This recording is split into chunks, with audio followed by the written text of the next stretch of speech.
Planado na lahat ni God. Planado na nila ni God lahat ng mangyayari, lahat ng pag-alis ko, lahat ng kukunin at gagawin ko.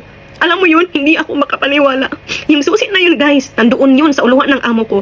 Alam mo kung saan nakalagay? Yung main door na yun, guys, katapat nun, meron siyang mirror na may lamesa. Guys, doon nakalagay yung susi. Sabi ko, thank you, Lord. Kasi hindi mo ako pinabayaan. Talagang gusto mo akong makaalis dito. Ako lang yung nakabagpak. Ako lang yung lumayas na nakabagpak, naka-luggage. Okay, kompleto yung gamit ko. Maing adlaw mga kabistak, it's me again, ang inyong auntie na bistak, diri sa Middle East country. So karon pag yun ko guys, nakagama og part 4 sa atong video kay busy si auntie, sige og kapoy kay sa trabaho ba kay sa usa ka semana mag full shift baya kuno tapos morning kinaugmaan mo nang gikapoy ko murag mawala ko gana sa mawala akong focus di ay sa paghimo og content kung kapoy kayo ka. So munang ga-regain pa ko sa akong energy then karon pagid ko nakagama. So maing adlaw ka natong tanan mga kabistak, kabalo ko nga naghulat gyud mo sa atong part 4 ug unsay nahitabo ni auntie sayang pagpananghid nga wala siya gisugtan nga iuli sa agency. So sa part 3 nahisgutan nato na nananghid si auntie wala gisugtan. Nagpagahi po ang akong amo. Usa sa rason nganong muhawa gid ko atong panimalaya. Nag-decide ko nga muhawa gid is wala kay cellphone. Ang akong mga kauban na mga kadama or katulong doon sa mga kapatid at ina ng amo ko, wala talaga silang freedom na gumamit ng cellphone or magkaroon ng cellphone at gagamitin lang kung wala ng trabaho. Talagang literally bawal ang cellphone sa family na yun. Kasi nga may history sila na mga katulong nila na lumayas na din pala. Nakalimutan ko yung apelido ng amo na yun which is ano siya, ang tawag nito, sikat siya sa mga demonyo na mga amo doon sa gitnang silangan kung saan ako galing. Hindi ko na lang i-mention dito kasi nga ano nila yon, ano tawag dito, privacy nila ron. Pero ito gusto ko lang ma-aware ang lahat na merong mga ganitong pangyayari na pwedeng at posibleng mangyari sa inyo guys. So Bisaya si auntie no, nahirapan ako sa kalisod na magtagalog. Kaya intindihin nyo na lang kung medyo matigas ang aking Tagalog no. Kasi nga Bisaya si auntie. So, isa sa rason yun kasi walang freedom nga doon ang cellphone. Paano mo kukontakin yung pamilya mo guys? 'Di ba? Wala kang kalayaan kung anong gusto mong gawin, maski cellphone na lang sa sarili mo. So mga wais yung mga kasama ko doon kasi nagpabili sila ng cellphone sa isang kaibigan nila na driver na Pilipino at kunwaring may tinatapon sila na basura, doon nila kinuha yung cellphone. Tapos marunong silang kumuha ng wifi sa kanilang mga amo. Alam ko din yun kasi tinuruan ako ng isang Pilipina dito sa UAE. Kasi nga, kuripot din sila. Ayaw nilang magbigay ng wifi kasi nga baka puro na lang cellphone ng katulong, wala nang magawang trabaho. Meron din naman kasing mga kababayan natin na hindi iniisip yung trabaho bago yung kanilang free time. Yung unahin natin yung trabaho kasi yun yung pinunta natin dito. Isa din kung bakit damay-damay ang mga Pilipino dito kasi isa lang magkamali lahat na dadamay. Kahit nga mabuti kang tao, ginagawa mo to, pero ang problema yung utak nila is ano na, ang tawag nito, nahaluan na ng negative dahil sa mga ginagawa ng ibang kababayan natin. So yun na nga guys, nag-push na umalis ako is yung wala ka talagang cellphone. Kasi ako nga, gumagamit ako ng phone sa isang buwan, isang beses lang akong tumatawag sa family ko. Kaya nyo yun? Kaya nyo yun guys. Nung umalis ako, bago ako umalis papunta dito, wala din akong cellphone. Yung una okay pa, kasi nga trabaho yung pinunta ko dito. Nung matagalan na naging demonyo na yung amo ko, doon ko na namimiss ng sobra-sobra yung pamilya ko. Kasi hindi ko ito naranasan doon. Dito lang yung nanginginig ka sa takot. Basta, yung worried ka lagi, hindi ka komportable sa bahay na yun. Yun ang pakiramdam ko. Lagi akong nakakabasag ng mga gamit doon. Kasi nga, yun na pala yung sign. Eto na nga guys. So, nung gabing iyon, na nakaisip ako na aalis ako sa bahay na yun, Sa English na run away, no? Proud na proud si auntie, pero kinakabahan ako. Una-una guys, kinakabahan ako sa utak ko. Pero by God's guidance, hindi ko naramdaman yung literal na kaba, yung literal na, alam mo yung hindi mo na magawa-gawa yung trabaho mo, hindi mo na magawa-gawa yung plano mo, hindi ganyan guys. Grabe, sobrang grabe yung power, yung guidance or giya ng God sa akin nung time na yon. Kasi si God, alam nila yung mga tao na may mga mabubuting puso na deserve nila yung pangyayari na dapat mangyari sa kanila na walang kahasel-hasel. So ito na nga guys, Friday yun ng gabi. Kasi ng umaga hindi na ako nagtrabaho. So Friday ng gabi, napilitan ako magtrabaho kasi nga para ayoko naman yung ilangan ng amo ko. Although may ilangan na, sige pa rin, gagawin ko yung trabaho ko. So, nung gabi iyon, lumaya sila lahat. Lagi akong nilalak ng amo ko pag ako lang ang mag-isa at umalis sila lahat. Ang unang pumatak sa isip ko ay kukuha ng wire, kukuha ng lubid, para doon ako dadaan sa balcony. Kasi doon lang yung hindi nakalak. So, nasa 3rd floor or 4th floor kami noon, iniisip ko na baka kung aalis ako dito, maiiwan yung lubid, malalaman nila na naglayas ako. Tapos, kung tatalo naman ako guys, baka mabali yung paa ko, hindi na ako makaalis sa bahay na yon. So, nung kinuha ko na yung lubid guys, igaganon ko na sana doon sa may balcony, siyang dating ng dalawa kong alaga na dalagita. So, kinabahan si ante ng slight. Oh my God, nandito na yung mga dalaga kong mga alaga. Hindi ko na ito magawa. So, kinuha ko agad yung mga lubid. Pati yung mga gamit na pre-prepare ko na isang luggage na maliit, isang backpack at yung mga documents ko. Hindi ko lang maalala kung yung passport ko ay nasa sa akin or nasa amo ko na nung time na yon. So, ang ginawa ko guys, kinuha ko agad yung lubid at nagpa-pretend na walang nangyari. So, si ante, nagdrama-drama. Pero, nung time na yon, ang na-feel ko is wala na akong na-feel na takot, wala nang kaba.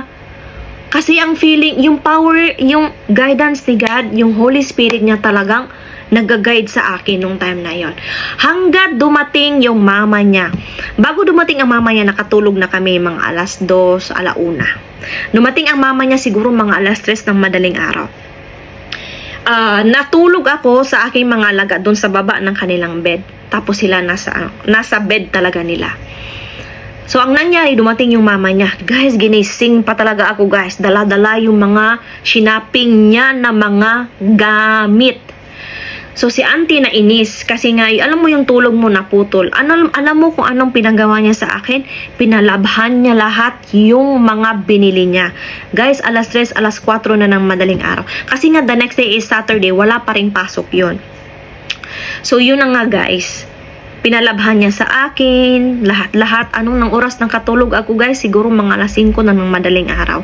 Pag wala namang pasok, late na kaming gigising. Like, hindi na alas 6, hindi na alas 5, kundi mga alas 7, alas 8 ng gabi. Ay, ng umaga, sorry. So, pagkatapos kong malabhan lahat is talagang antok na antok si auntie, pagod na pagod. Pagod na pagod. So, nakatulog na si auntie. Guys, nung umaga na yun, hindi ko na talaga maintindihan anong nangyari nung time na yun, no? Kasi lahat madalian, lahat parang may gumising sa akin. Sabi sa akin, hindi ko alam kung angel ba yun ang nagsasabi sa akin or si God mismo. Sabi niya, uy, gumising ka na, alas 7 yun ng umaga, guys. Alas 7 ng umaga. Hindi ko ka na ganing, wala gani ko magdahom na mahitabo or mangyari yun, guys. Eto na nga, may bumulong sa akin. Sabi niya, gumising ka na, mag-prepare ka na para umalis ka na sa bahay na yan. Nung time na yun, guys, grabe yung protection ni God sa akin. Nung kung maalala ko, wala na akong takot, walang kaba. So, gumising ako guys, nang walang katakot-takot. Gumising ako, kumuha ako ng mahabang hagdan kasi yung luggage ko nasa ibabaw ng pinakamataas na cabinet nila. So, kumuha ako ng hagdan, kinuha ko yung luggage ko, kinuha ko yung backpack ko, niready ko lahat nung araw na yon. Tapos, bago ako lumabas o bago ako kumuha ng hagdan, chinek ko muna kung nakasarado yung mga pinto ng kwarto nila. Kasi para hindi nila marinig na may lumabas. Ganyan. Guys, kung maalala ko, grabe yung proteksyon ni God. Kasi alam mo kung bakit. Yung main door, yung susi ng main door guys, talagang wala sa uluhan ng amo ko kasi laging yung nilalagay doon sa kwarto niya. Nakalock yung kwarto ng amo ko mismo, nakalock yung kwarto ng mga dalagita kung ang pati yung sa lalaki kasi nga may 4 siyang anak. So ang nangyari guys, planado na lahat ni God. Planado na ni God lahat ng mangyayari, lahat ng pag-alis ko, lahat ng kukunin at gagawin ko. Alam mo yun, hindi ako makapaniwala. Yung susi na yun guys, nandoon yun sa uluhan ng amo ko. Alam mo kung saan nakalagay?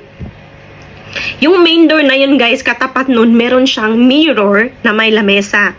Guys, doon nakalagay yung susi. Sabi ko, thank you Lord. Kasi hindi mo ako pinabayaan. Talagang gusto mo akong makaalis dito. Kasi kung hindi, doon na siguro magtatapos ang buhay ko guys. Hindi ko alam kung sasaktan ako ng amo ko kasi yung amo ko napaka-demonyo talaga. So guys, yun na nga. Kinuha ko yung susi, nabuksan ko yung main door, at grabe, alam mo guys, sa first floor ng building namin, nandoon yung mag-asawang pulis. So anytime na makarinig sila, pwede na nila akong ipadakip. Okay? So kinuha ko yung susi, ako lang yung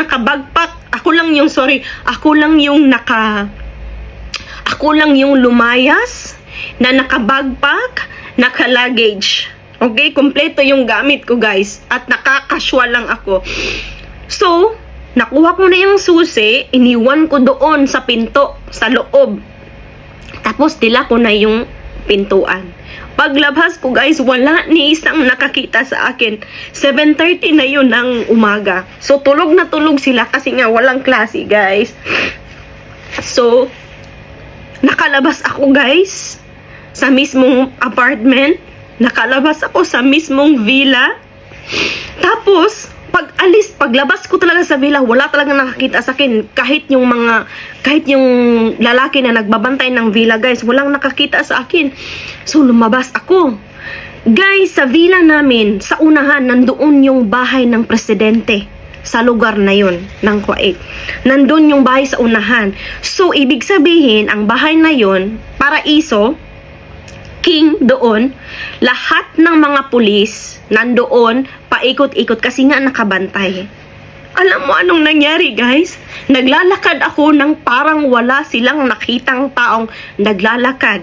Alam mo kasi sa gitnang silangan, pag naglalakad ka, lalo na mismo, kahit naman dito sa UAE, sa Kuwait guys, chinecheck talaga nila na may Emirates ID ka, may ikama ka, chinecheck talaga nila yan. Pero yun, yung time na yun, it's a miracle sa Panginoon na naglakad ako na, alam mo, tatlong car ng pulis ang umikot-ikot sa akin nung pabalik, tapos papunta, babalik, pero ako diretso lang ang paglakad ko, hindi man lang ako dinakip nila. Naiyak ako kasi sa sobrang bait ng Panginoon sa akin, no? Despite sa ating yung hindi tayo perfecto, laging tayong nagkakasala, pero ang Panginoon, kung alam niya yung puso mo, tutulungan ka talaga niya. So guys, 3 car police ang nagpalibot-libot sa akin. Hindi ako dinakip guys. Yun yung talagang grabe. Ngayon, umiiyak ako kasi alam ko na yung naranasan ko na eh. Nung time na yun, hindi ako umiyak guys. Talagang ang utak ko makaalis. Parang ordinaryong araw lang. So, umikot ako dito sa villa kasi nga naghanap ako ng taxi. Medyo man natagalan ako sa paghanap ng taxi guys. Kasi nga villa doon, hindi siya city. So, wala masyadong pumupuntang taxi. And then, after 30 minutes, may nakita na akong taxi. Guys, ang taxi sa Kuwait, sasabihin ko sa inyo, hindi lahat ng taxi driver mabait. Kasi, halos ang narinig ko, pag sumasakay yung isang tao, lalo na pag Pilipino, ibang manglahi man, ang mga ibang driver doon, guys, isinasauli ka sa pulis kasi nga may pera din sila. Alam mo yun? Tapos, yung iba nire-rape ng buhay doon sa disyerto. Ganyan yung ibang mga driver doon. Hindi mo talaga katiwala-tiwalaan. Ganyan yung mga taxi driver doon, guys. Kahit naman siguro dito may mga ganyan pag gustuhin talaga nila. Pero yung time na yun, guys, grabe yung Panginoon. Grabe yung pagplan sa pag-alis ko. Nandyan talaga siya. Hindi niya ako iniwan hanggat makarating ako sa aking agency. No? Pero guys, nakalimutan ko palang sabihin na before ako nakaisip na aalis ako nung gabing yun na wala ang amo ko, kasi nga umalis sila, tumawag ako sa agency ko kasi meron akong card nila. Sabi ko, ma'am, ganito yung sitwasyon ko dito, wala akong tulog, tapos pinapalinin sila ako sa ibang bahay, tapos yung sahod ko dito hindi sakto, kulang. Sabi niya, okay, kung ganyan man ang sitwasyon mo, lumayas ka na dyan. May pera ka ba? Saktong may pera ako nun, guys. Saktong pampasahe lang talaga. So, nakahanap ako ng driver ng taxi na nun. Tapos yung secretary pala nun, talagang sabi niya, sige na, umalis ka na dyan. Pag sabi niya ganun, guys, talagang ganun yung utak ko, pero hindi ko pa siya gagawin. Pero yun nga, may gumising sa akin na umalis ka na. Nung pagkakita ko ng driver, guys, talagang nagdrama ako. Sabi niya, saan ka ba galing? Sabi ko, nandoon ako sa amo ko. Ngayon, pupunta ko sa ibang bahay, kunwari, para maglinis. So, sabi niya sa akin, okay. Tapos yung driver, alam mo naman doon, guys, minsan na sila makakita ng babae, no, na yung bang sasakay na, basta, ang ano nila. Tapos sabi niya, nagustuhan niya ako agad. Binigyan niya ako ng cellphone, binigyan niya ako ng tsokolate, binigyan niya ako ng perfume. Sabi ko, sasakyan ko na lang to para safe yung pagdating ko doon sa mismo sa agency. So, yun na nga, guys. Nakarating ako sa agency. So guys, hanggang dito na lang muna ang ating paghahisgutan or yung sasabihin ko, ikikwento ko. Kasi mahaba-haba na, guys. Gusto ko nga, ang tawag nito, sa next na natin sasabihin kung ano ang nangyari pagdating ko doon sa agency. At the next day, kung ano ang nangyari doon sa amo ko ng pagising niya na wala na ako. So guys, thank you kaayo sa pagsubaybay sa aking kwento bilang isang kadama. I appreciate sa mga likes nyo, sa mga message nyo sa akin, sa mga advice at pag-share ng mga experience nyo. Talagang saludo ako sa ating mga kapwa kadama na mga kababayan. So, doon na sa part 5 ko sasabihin, mga kabisdak, ang ating pangyayari, kung ano ang nangyari doon. Kasi gusto kong i-share na walang imposible sa Panginoon nung pag meron kang heartily na prayer at malinis yung konsensya mo. So hanggang dito na muna. Please like, subscribe, and share this video para makagawa pa ako ng more videos na more on advice para sa ating mga kababayan na gustong mag-abroad, para alam din nila kung ano yung magiging sitwasyon nila, para ihanda nila yung kanilang mga sarili. So, daghang salamat, maraming salamat sa inyo.